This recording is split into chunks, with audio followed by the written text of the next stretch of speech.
Hello, I'm CinematicCritic, fresh off from seeing Angry Birds. I know how ridiculous that sounds, but in case you didn't know, yes, they actually made the iOS game Angry Birds, and I think it's Android too. They actually made that game Angry Birds into a film. Now, I don't have my computer with me tonight, so we're gonna make this quick. And honestly, this movie doesn't actually need a very long review. The three main actors I'll talk about are Jason Sudeikis as Red, Josh Gad as Chuck, and Danny McBride as Bomb. And to the movie's credit, I do think that the voice acting was done pretty well. I may not be an expert on it, but I believed that I was watching characters and not actors. A lot of people say the animation is bad in this because it's Sony Pictures Animation, but I like to think that Sony Pictures Animation has an animation style all of their own. That this is kind of their animation style, and it was their typical animation style. If you don't like Sony Pictures Animation's animation, then maybe you won't like this movie from a technical standpoint. But you know me, CinematicCritic, and what I'm really after are the characters and the story. Do I care about them? Well, look at my rating and you might see that not so much. The characters were okay, and I'll talk about that, but it was actually the plot that I had an issue with. First, I do have to address the 3D. I did see it in 3D, and this movie was made for 3D. And yes, the 3D is good. I saw it at my Regal Cinemas here in Swansea, Massachusetts, and they did have more than decent 3D. There were a couple of shots that were clearly made for 3D, but they were good.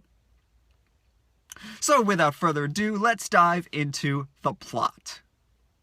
Do I have a hat for spoilers? I don't have a hat for spoilers, but I will do a spoiler warning. But first, let's talk about the non-spoiler hat. Now, some of the trailers have been very vague in what this movie was going to be about.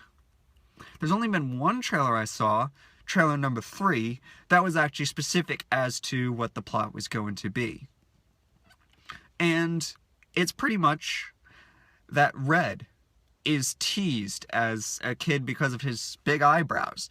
They don't really elaborate on that. They just sort of say because of it now he has anger management issues. As for Chuck and Bomb, we don't even meet them until 10 minutes in when Red is forced to go to an anger management group by the judge of this film. So now we've got this anger management group that Red has to be a part of, and we've got Matilda, who is, if you remember from the game, this character who has the ability to shoot explosions out her butt. Sorry, that's just the way the game is played. Bomb, of course, has the ability to explode. Red, he doesn't actually have a special ability. He's like the original Angry Bird, and Chuck is the one who can fly. He's the yellow one who can fly through objects at speeds, super fast speeds. And that's kind of why they're in this anger management group. Bomb can't help himself from exploding sometimes. Chuck goes too fast all around. He's just like a speeder, like he's there for a speeding ticket or something. So the setup as it is not so much flawed for Chuck, or like why Chuck was there was funny, why Bomb was there was funny, but why are they in an anger management group if their setups where they're too fast or they just can't control it? Red, it makes sense for him to be there because he is an, yes, Angry Bird. But not to dwell on that, we get about 20 minutes of him trying to figure out what to do, and then we get the arrival of the pigs. And I've got one thing addressed before we get into that, and what is with all of the rock music reference? We're talking 70s, 80s, 90s rock musics. There were random ones. I can't look it on my phone right now, but I made a list of like a whole bunch of just 70s and 80s rock songs that just came out of nowhere. CinematicCritic would call it a big-lipped alligator moment. Well, I would call it a whole bunch of mini big-lipped alligator moments. And if you don't know what that means, it basically means something that comes out of nowhere and has no relation to the plot. And all of these, it's like bits from Family Guy, but they're not funny. In fact, they take away from the movie experience. I'm like, anytime they pop on screen, I'd be like, oh, here comes another one of these. To the credit, one or two of them do work. But out of like 20, out of 22, two or three of them out of 20 in the whole movie, and I'm not joking about that, work. And the ones that would work, oddly enough, are with the pigs. And the pigs come and they try to be friends. Obviously, they're there for something. And Red is the only one who seems to see what they're there for. The movie spends about 10 minutes, so they don't just go right after the eggs. It spends about 10 minutes trying to make the pigs and birds friends. And again, it's all in act still, but all the birds are falling for it except for Red. And even then, Red's not really given a reason to fall for it, which is a big issue, which is like, where is the setup? So you've set up the birds, you've set up the characters of Red and Chuck and Bomb, but you didn't set up the pigs at all. You just kind of dropped to them here, which I get it. They're kind of just supposed to be dropped here, but you can't even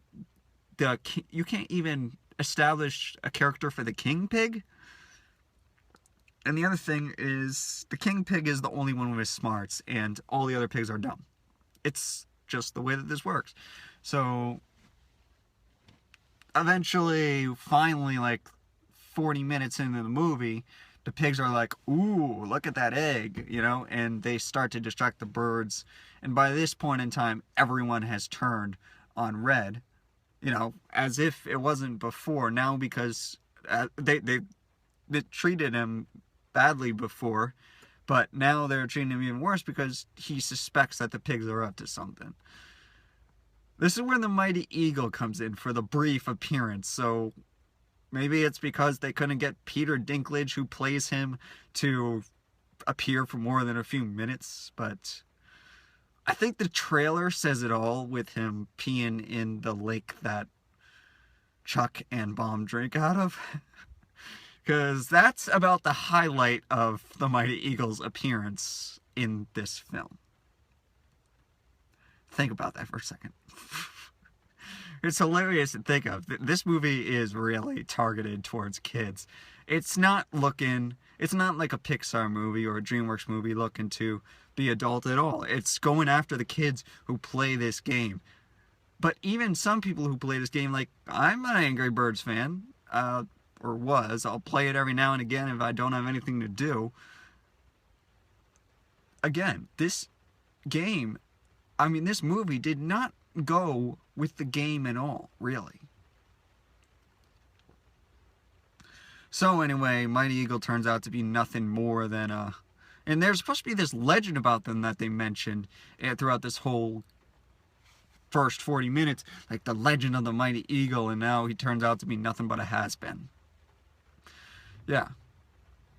So he's nothing but a has-been, and basically now we've come to that point where, yes, of course, the pigs take the eggs, and now everyone comes to Red and says, you lead us now. You were the only one who knew what they were up to. We didn't listen, says the judge. Now you need to tell us what to do. And they go to, I thought they were going to call it Newport City like they do in the Angry Birds 2 game, but they actually just call it Pig Island. And they go to Pig Island. And honestly, I don't know if I should even do a spoiler warning here, because it's kind of obvious what's going to happen next. In fact, the trailer pretty much shows what happens next. They all sort of train, and I was expecting this training montage of everyone learning to use their powers. No, there's no training montage. They build a boat and they go to the to Pig Island. And they learn their powers as they fight the pigs. Okay. The other thing is they don't do the powers of everyone. Red just sort of flies in. Of course, by this point, we've already established Chuck's power of super speed, and he finds out he can do super speed in the air. Anyone who plays the video game knows that. Bomb, they shoot him in. You'd think he would explode in the castle or something. Nope, they don't even use that. They don't use that. And I was waiting for the moment where he was going to explode in the castle. Doesn't happen. This movie it's not taken from its source material. It's like, oh, here's an angry bird, and here are a bunch of birds that aren't angry, even though their eggs have been stolen. And it's not until halfway into the film that they finally start to be angry. And the only three people in here that I could say honestly have characters are those three: Red, Chuck, and Bomb. Matilda has some character. I do admit to liking her. But, like, even her character isn't developed until they go to the Pig Island and start fighting the pigs. That's the other thing. You would think that there'd be some more of the game in here. I keep saying that because I'm looking for more of the game in here. I get that it's a movie, but with something like Angry Birds, you should definitely have some game material in there, like crashing into things. Bombs should be exploded. They didn't use the three kids that can split. They used them at the end in the end credits for no reason. They should have used the that bird that could split into the three little kids, and go disperse basically into. Kind of hard to describe that power. But, let's see, who else didn't they use? They didn't properly use the bird, the green bird that does a boomerang. They used him for comic relief instead, in that he comes back and... Oh, and let's talk about Big. Let's talk about the big red bird. Forgot what name they gave him in this, but like the giant version of Red, and they basically get ready to shoot him, and I was thinking, oh, this is gonna be awesome. He's gonna crash right into that tower. He's gonna make a big hole. Guess what? He snaps the slingshot. And from that point on, none of the birds can be flung, and that's the other problem. Before that, they're flinging birds with no powers from the game. They're just flinging birds at random. Admittedly destroying many of the pigs' buildings, but I just can't. This movie doesn't really have a climax. I guess that if you were to say a climax, it would be, well, let's see, we got Peter Dinklage. I'm just going to say Peter Dinklage. And for the kids out there, yes, the Mighty Eagle comes in out of nowhere, like he's learned to fly again, and that's, oh yeah, none of these angry birds can fly except the Mighty Eagle, and he forgot how to fly, and then he, of course, remembers how to fly in the climax of it all. Very stereotypical movie trope. I'm trying to make this 20 minutes, but I don't know if I'm going to be able to go that long, because I'm already pretty much toward the end of the movie. We get a fight, like a fist fight or something, between Red and the pigs. And then finally we got the use of TNT in this.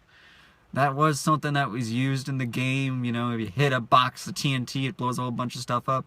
Well, Red has to actually light the TNT, and he saves himself, and he saves an egg. And then it's pretty much over. So, by God, what can I say about this film?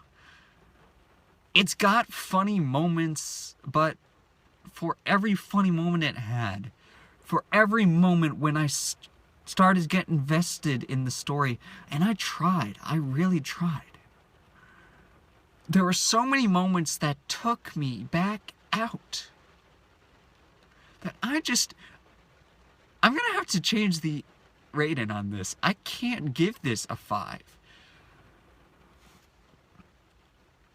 Okay, I'm going to talk for one more minute. Make this a 16-minute review. Because in my personal opinion, it's good for one watch.